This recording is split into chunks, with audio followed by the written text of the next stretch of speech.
अब मैं प्रोफेसर चमनलाल को आमंत्रित करूँगा अध्यक्षीय वक्तव्य के लिए। और चमनलाल का परिचय आप लोग वर्षों भी सुने हैं, रोज मुलाकात हो ही रही है और विकिपीडिया का इतना बड़ा पेज है चमनलाल का। तो चमनलाल जी से मैं आग्रह करता हूँ कि आप आइए अध्यक्षीय वक्तव्य। मंच पर विराजमान हमारे तमाम मित्र लोग, रविकांत जी, आनंद सिन्हा जी, विजय जी और सभागार में उपस्थित हमारे तमाम मित्रगण, छात्र, अध्यापक, मुझे ये सम्मान आपने दिया है। मैं इस सत्र की अध्यक्षता करूँ और इसका समापन भाषण आपके लिए पेश करूँ। इस इंटरनेशनल कॉन्फ्रेंस का आरंभिक सत्र से लेके अंतिम सत्र तक जितना ऊंचा स्तर, जितना क्वालिटेटिव कंटेंट यहाँ तक के यहाँ के छात्रों द्वारा, शोध छात्रों द्वारा या वैसे भी छात्रों द्वारा, अभी MA कर रहे छात्रों द्वारा जो मेरे साथ इंटरेक्शन में सामने आया, उससे मुझे बेहद प्रसन्नता हुई। एक निराशा के दौर में कहीं कहीं आशा की किरण दिख जाए, ऐसा लगता है कि अभी भविष्य रोशन हो सकता है। कई बार ऐसा लगता है समाज में कि भविष्य बहुत अंधकारमय है, कोई रास्ता दिखाई नहीं देता, युवाओं को कोई रास्ता दिखाई नहीं देता। समाज के अन्य वर्ग जिन्होंने कभी अच्छे समय में अच्छा वक्त भी गुजारा है, उनको भी लगता है कि जिंदगी के आखिरी दौर में हम कैसे दिन देख रहे हैं। खैर, ये बहुत, एक तो मुझे इस बात की खुशी है कि एक तो JNU के जब मैं आया 2005 में, उससे पहले पंजाबी यूनिवर्सिटी पटियाला में 20 साल करीब रहा, उसमें गुरु नानक देव यूनिवर्सिटी में रहा।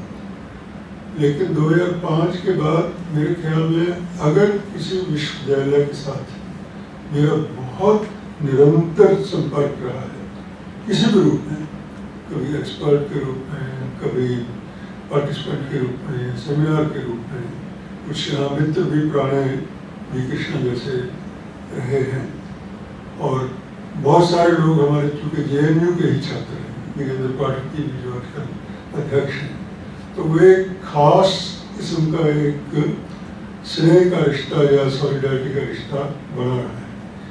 बल्कि मुझे ये थोड़ा सा कहना चाहिए कि मॉरल दबाव भी था मेरे ऊपर कि अप्रैल में ये कार्यक्रम सोचा गया था पाठक के द्वारा, लेकिन चूँकि मुझे कनाडा जाना था 5-6 हफ्तों के लिए, और उसके बाद यहाँ फिर सेशन खत्म हो जाना था, तो उन्होंने कहा नहीं, हम आपके रहते ही ये करेंगे।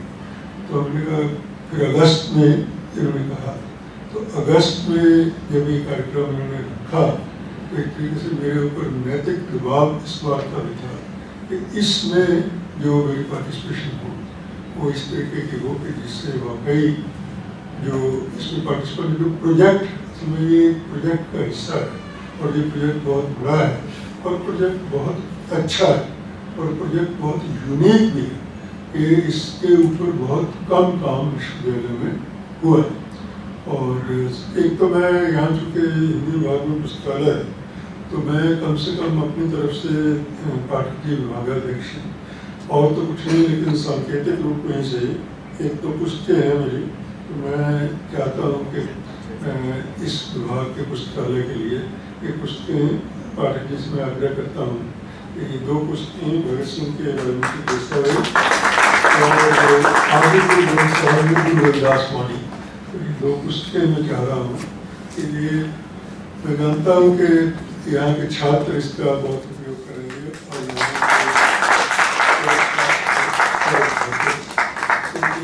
थोड़ी बहुत काम की ये पुस्तकें रही।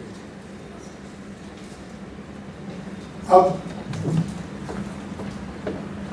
है ये समापन सत्र, लेकिन जिस विषय पे चर्चा हुई उसमें भविष्य केंद्र में रहा, भविष्य केंद्र में रहा। और रविकांत जी ने जिन सज्जन का यहाँ कोटेश किया, सुधीर विद्यार्थी, इतिहासकार, हिंदी में क्रांतिकारियों के ऊपर सबसे ज्यादा लिखने वाले व्यक्ति है, सबसे ज्यादा 20 किताबें उनकी क्रांतिकारियों के बारे में है। और अभी भी उनके पास इतनी सामग्री है कि वो और 10 किताबें लिखा सकते हैं। लेकिन वो हमेशा इस तरह की शिकायत करते रहते हैं, जिसका जिक्र इन्होंने रविकांत जी ने किया। मेरे बहुत पुराने मित्र हैं, वो मित्रता का भाव अब वो उनके मन में सस्टेन कर रहा है या नहीं कर रहा है ये मैं नहीं जानता। लेकिन 1988-1999 में पहली बार सहारनपुर में नहीं, क्या नाम उनका, तो वहाँ पे पाश और भगत सिंह पे एक कार्यक्रम उन्होंने किया था। और खुद पाश पर कार्यक्रम के लिए वहीं पे मेरी जयदेव कपूर से पहली बार भेंट हुई थी, वीरेंद्र अंगवाल से भी भेंट हुई थी। और जयदेव कपूर में भगत सिंह के साथ ही थे। उसके बाद वो तमाम लोग जालंधर में जब पाश का हम वार्षिक कार्यक्रम करते हैं 9 सितंबर को, उस पर ये तमाम लोग आए थे। और उसमें और तमाम लोग भी गए थे, पुरुषोत्तम अग्रवाल और तमाम लोग गए थे। तो ये शिकायत करते रहते हैं कि राम रख सिंह सहगल या उनको ऐसा समझ। अब मैं आपको थोड़ी सी आज मुझे अभी मैं बता रहा था पाठक जी इसको मैं बता रहा था कि मैं ये सब कार्यक्रम चल रहा था और मैं रामरख सहगल की रिश्ते में क्या कहें कि उनके वो परगाना लगते थे, उनकी बेटी के बेटे की पुत्री, तो मेरे ख्याल में रामरख सहगल उनके परगाना ही लगे। वृंदा कपूर दिल्ली यूनिवर्सिटी के किसी कॉलेज में पढ़ाती और इस तरीके से 24 अगस्त 2012 को जवाहरलाल नेहरू यूनिवर्सिटी में हमारी 24 अगस्त का दिन राजगुरु का जन्मदिन है। हमने वो शहीदों के साथ जोड़ के उस दिन चिपका था। उस दिन राजकमल की ही अपनी दूसरी प्रकाशन, क्योंकि राजकमल 3 प्रकाशनों का मालिक है, राजकमल, राधा कृष्ण और लोक भारती। तो हमने लोक भारती चूंकि इलाहाबाद से छपता है या इलाहाबाद उसका केंद्र है, राजकमल और राधा कृष्ण दोनों दिल्ली में, तो हमने हमारी किताबें राजकमल से पहले छपी हुई है भगत सिंह पर थी।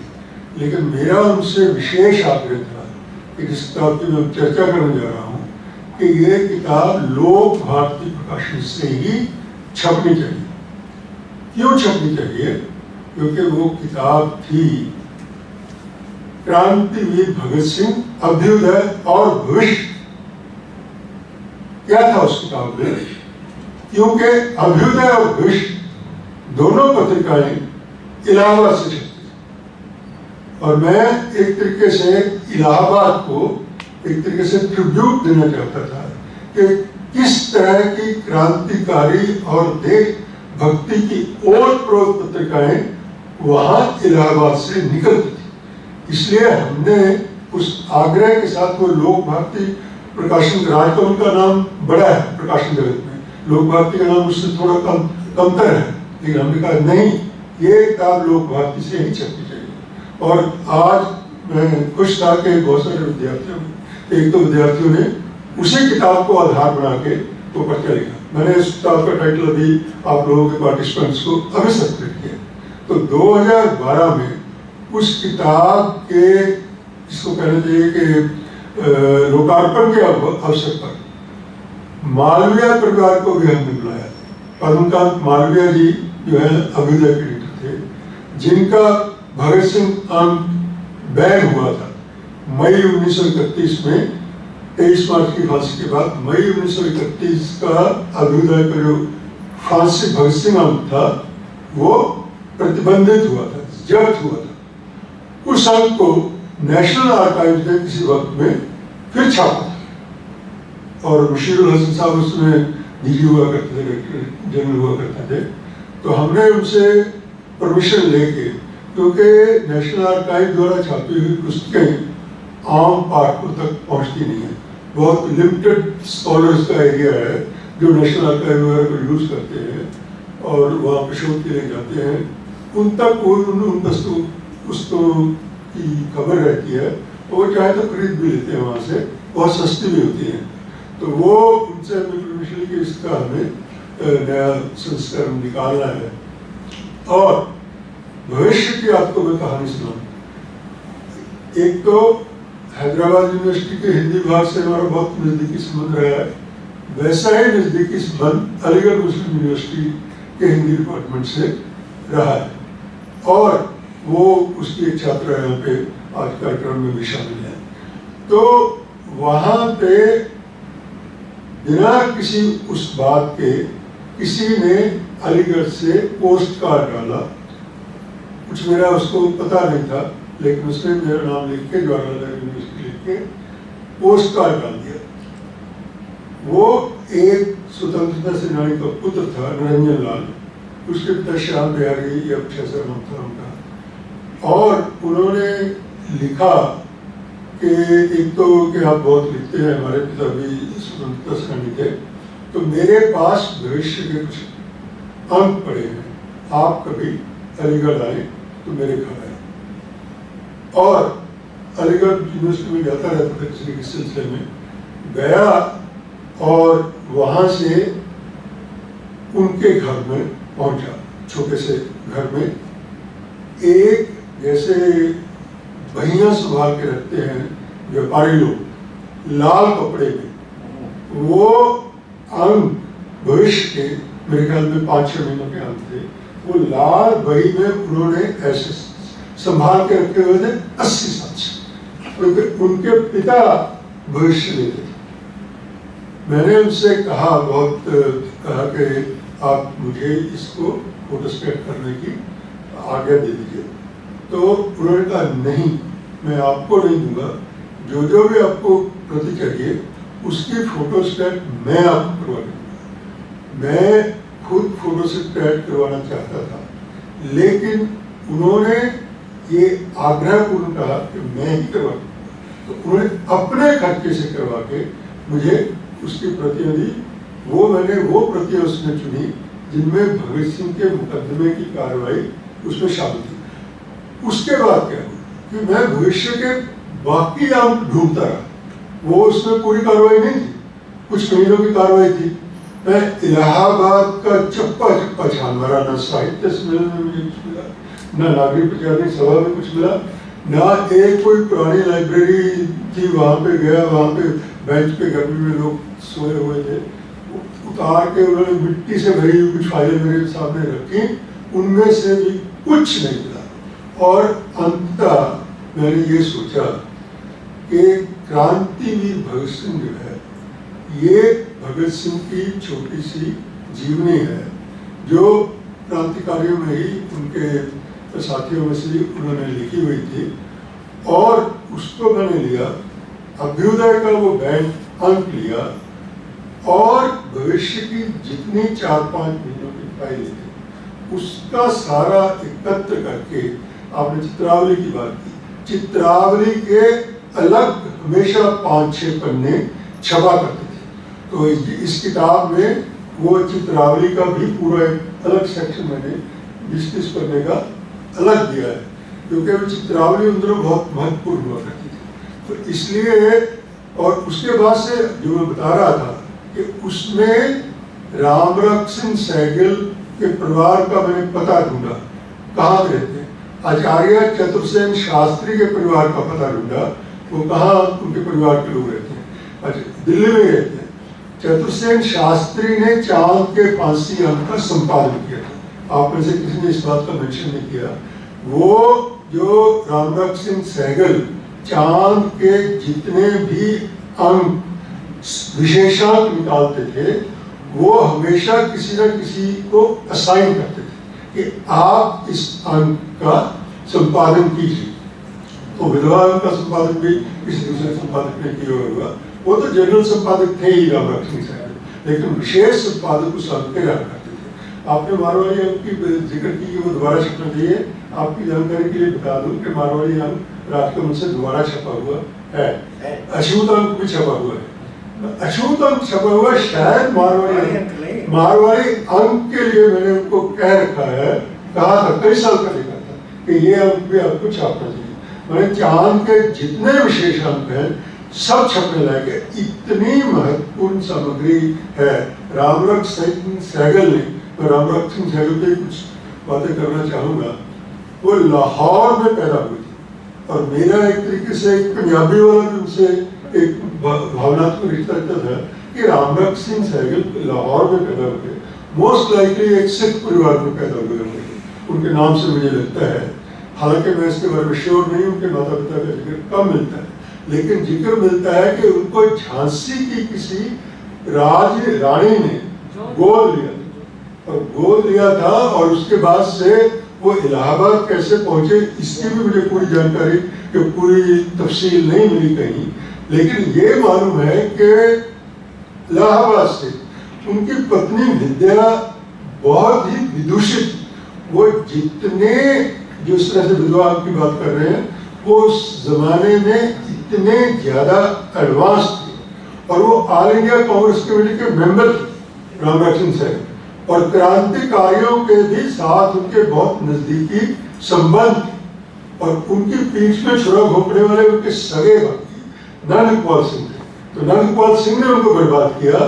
और एक दुखद प्रसंग ये भी है कि भारत में अंग्रेजी राज जिसकी चर्चा विजय ने की, पंडित सुंदरलाल शायद भविष्य के पहले संपादक रहे थे, बाद में शायद रामरक्षण सहगल हुए।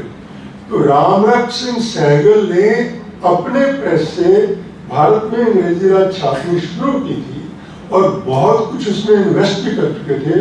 तो पंडित सुंदरलाल बहुत सम्मानीय व्यक्ति है, बहुत ही मैं उनका सम्मान करता हूँ, लेकिन ये भी कुछ इतिहास के ऐसे पन्ने होते हैं कि उन्होंने वो किताब वापस लेके किसी दूसरे प्रकाशक को दी और उसमें रामरक्षण सहगल काफी बर्बाद हुए, काफी उनका नुकसान हुआ। लेकिन ये बात भी सच, और ये भी मैं कहना चाह रहा हूँ, जो चीजें विजय जी ने बहुत उनमें अच्छी महत्वपूर्ण बात है।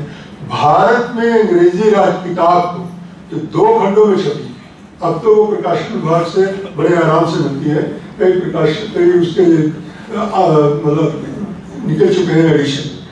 भारत में अंग्रेजी राज को मैं इंडियन हिस्ट्री की, फ्रीडम स्ट्रगल की हिस्ट्री की one of the core books मानता, लेकिन दुर्भाग्य इस बात का है कि हिंदी में जो किताब छपती है उसको हमारा विश्वविद्यालयों का, including my own university JNU, वो मैंने ये इस किताब के जो इंट्रोडक्शन थोड़ी सी मैंने लिखी है, क्रांतिवीर भगत सिंह अभ्युदय और भविष्य, इस बात को अंडरलाइन करके लिखा है कि जो हमारी भारतीय भाषाओं में किताबें छपती हैं इतिहास को लेकर, उसको हमारे अपने हिस्टोरियन, उनके अंदर इतना एलिटिज्म है। मेरे सहयोगी है, मेरे JNU के सहयोगी, कि कभी भी वो अपने रिसर्च में ना तो भारतीय भाषाओं की किताबों का इस्तेमाल करते हैं तो बहुत छोटे, बहुत रेफरेंस के रूप में करते हैं, महत्व के रूप में नहीं करते। मैं कह रहा हूँ कि इंडियन इंडिपेंडेंस, बिपिन चंद्र, आदित्य मुखर्जी और मृदुला मुखर्जी की जो किताब है, भारत में अंग्रेजी राज उससे कहीं ज्यादा महत्वपूर्ण था। शायद ही कोई इस बात को माने। भारत में अंग्रेजी राज में और एक आपको प्रसंग बताता हूं जो कहीं किसी अंग्रेजी किताब में नहीं मिलता। अजनाला अमृतसर के पास पंजाब की एक जगह है, बड़ा मतलब कस्बा है, वहां पे 1857 में आजादी की पहली आजादी जंग में, जंगे आजादी में, जिसके बारे में ये कहा जाता कि पंजाब का उसमें कोई योगदान नहीं है, वहां पे एक ऐसी भयंकर घटना घटी है जो सिर्फ इसमें भारत में अंग्रेजी राज में ही दर्ज, और इसमें फोटो अभी 5-7 साल पहले 500 इंडियन विद्रोही सिपाहियों वहां एक कुएं में दफन कर दिया, जिसमें 269 या कुछ लोग वो जिंदा लग गए। जिस प्रकार हिटलर ज्यूस को गैस चैम्बर में भर के उनकी जान ले लेता था, लाखों लोगों की, हजारों लोगों की, उस प्रकार अजनाला, इसको भी ब्लैक होल कांड कहा जाता है। ब्लैक होल कांड अंग्रेजों ने बड़ा मशहूर किया कलकत्ता का, क्योंकि वहाँ कुछ अंग्रेजों के साथ कुछ जुल्म हुआ था, जाके कहना चाहिए कि उनके प्रति हिंदुस्तानी सिपाहियों का कुछ। लेकिन वो अजनाला की घटना सिर्फ 4-5 साल पहले ही शाया हुई पूरी दुनिया में। वो उस वक्त उस कुएं को खोदा गया। मैं खुद अजनाला गया हूँ बाद में, मेरे कोई मित्र, तो मैं उनको नहीं कह सकता, इंग्लैंड में रिसर्चर है, उनको मेरा पता चला तो मुझे उन्होंने खत मेल किया, तो मेल पे कुछ फोटो वगैरह मांगे, कुछ डिटेल्स मांगे, तो मैंने उनको वो डिटेल्स वगैरह भेज दिए। उन्होंने एक्नॉलेज भी किया उन सब चीज़ों को। और वहाँ पे जब ये बात, कुछ लोकल लोग जो एक्टिविस्ट थे, उन्होंने इस बात को उभारना शुरू किया कि यहाँ पे 1857 का ये भयंकर कांड हुआ है। उसके बाद से वो उस वक्त उस एरिया से सीपीएम के कुछ एमएलए भी जीते रहे हैं, तो उसकी खुदाई हुई पूरी कुएं की, पूरा कुआं खोद डाला गया, और उसके बाद से वहाँ बहुत सारी हड्डियाँ निकली और बहुत सारा और सामान निकला, दांत, कुछ जिसको कहते थे पहनने वाली चीजें, इस तरह की बहुत सारी चीजें निकली। उन सब चीजों को फिर ऑफिशियली पंजाब यूनिवर्सिटी के डिपार्टमेंट के कुछ लोगों ने और गवर्नमेंट ने उसका डीएनए जांच के लिए करवाई गई, और उसकी पूरी डीएनए जांच के बाद ये पता चला कि उनमें बहुत सारे लोग जो थे वो यूपी और बिहार के थे, जो उन लोगों में शामिल थे। तो उन हड्डियों का एक बॉक्स जो है देशभक्त यादगार हाल जालंधर में भी प्रदर्शित है। ये चीज भारत में अंग्रेजी राज में ही दर्ज है, और किसी हिस्ट्री बुक में जेसी कुपर उन दिनों डीसी हुआ करता था अमृतसर का, उस किताब को उसने एक रेफरेंस के रूप में हमने लिया है, क्योंकि उसने अपने अंग्रेज की दृष्टि से उसको सारा लिखा है कि किस प्रकार से इन लोगों ने विद्रोह किया था, किस प्रकार से इस विद्रोह को दबाया गया। तो मैं वो चर्चा कर रहा था कि रामरख सिंह सहगल ने एक तो ये 3 पत्रिकाएं, शायद 3 से ज्यादा कभी उन्होंने किया हो, भविष्य, जिसके कारण उन्होंने जेलें भुगती, जिसके बाद हजारों रुपए के जुर्माने भुगते, जिसके कारण अपने भाई की जो छुरा है अपनी पीठ में घोंपा वो भी भुगता, फिर भी कभी उनकी स्पिरिट कम। चांद भविष्य के साथ था, चांद उनका लिटरेरी मंथली था, भविष्य उनकी पॉलिटिकल वीकली थी, भविष्य उनकी पॉलिटिकल वीकली थी, चांद उनका लिटरेरी मंथली था। चांद के ऊपर बहुत जेएनयू में भी कुछ रिसर्च किया स्टूडेंट्स ने। चांद के अंक बेहद महत्वपूर्ण है, मैंने उस दौर के जो, और जब ये भविष्य के जो उनके साथ धोखा हुआ सब हुआ, उसके बाद से फिर भी जो है ना वो उन्होंने, उनकी स्पिरिट जो है ना वो लगी रहती थी। तो कर्मयोगी जो फिर पत्रिका निकाली, तो कर्मयोगी पत्रिका की 2 फाइलें जब मैं इस परिवार से मिलने लगा, और इस परिवार, इस किताब के बारे में, रामरख सिंह सहगल के बारे में लिखने बारे में, रामरख सिंह सहगल के पुत्र जब जिंदा, वो 78-80 साल की उम्र के पास पहुंचने वाले थे, तो मैं उनके घर पंजाबी बाग या स्टेडियम में था, तो गया, तो उनका मुझे तो लिखना नहीं आता, लेकिन मैंने उनसे कहा जैसा भी हो आप अपने पिता के बारे में जरूर लिख के दीजिए। वो 1 या 2 पन्ने जो उन्होंने मुझे लिख के दिए, वो हमने अपनी इस किताब में शामिल किए। रामरख सिंह सहगल भले ही आज़ादी के बाद उनके साथ जो अन्याय हुआ था वो भी ज़्यादा ठीक नहीं किया गया, लेकिन फिर उनके संबंध अटल बिहारी वाजपेयी से बहुत अच्छे थे। वो पत्रकारिता वाले दौर में उनको बहुत बड़े पत्रकार का दर्जा हासिल था।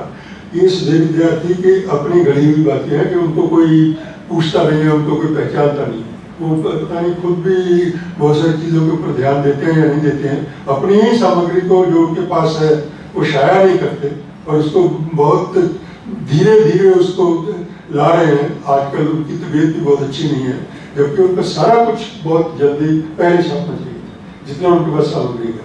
हमारे पास तो क्या है, हमारे पास जब निरंजन लाल ने ये सामग्री थी, मैंने तो किताब समर्पित ये निरंजन लाल को ही की कि मैंने निरंजन लाल ने हमें ये सामग्री दी और अपना खर्च करके दी।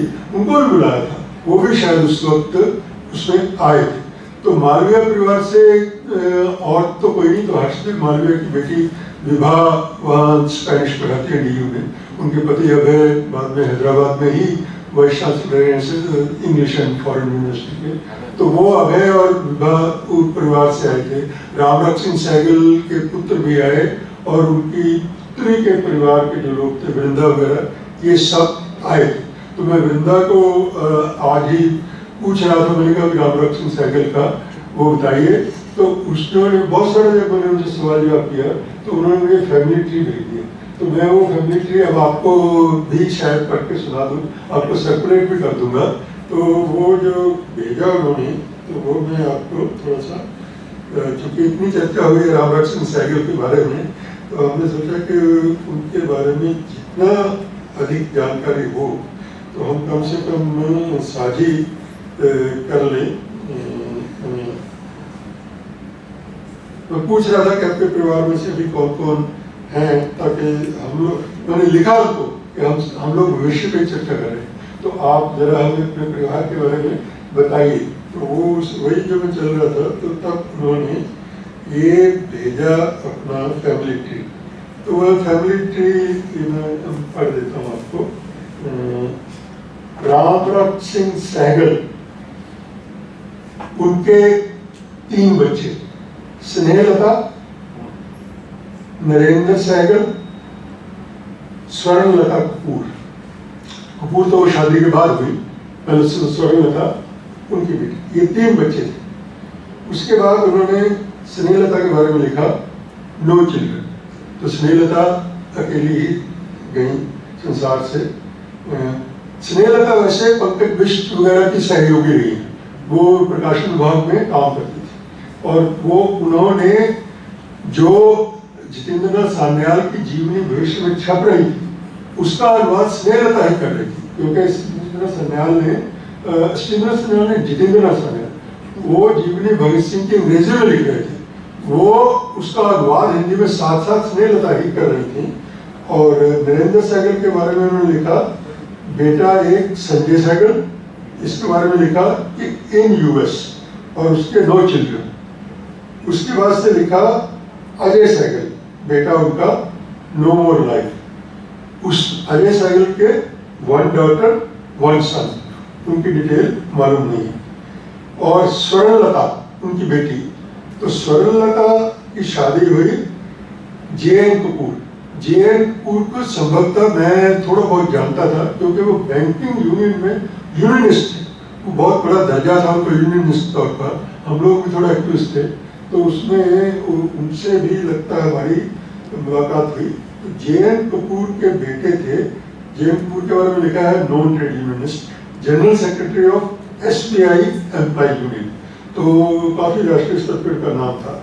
उनके 2 बच्चे थे, एक थे हिमांशु कपूर, वो भी retired banker and trade unionist. उनकी बेटी जो है, 2 है बेटियां, वृंदा कपूर जिनकी मैं जिक्र कर रहा हूँ, वो दिल्ली यूनिवर्सिटी में पढ़ाती हैं, और दूसरी हैं वसुंधरा कपूर, वो भी टीचर है।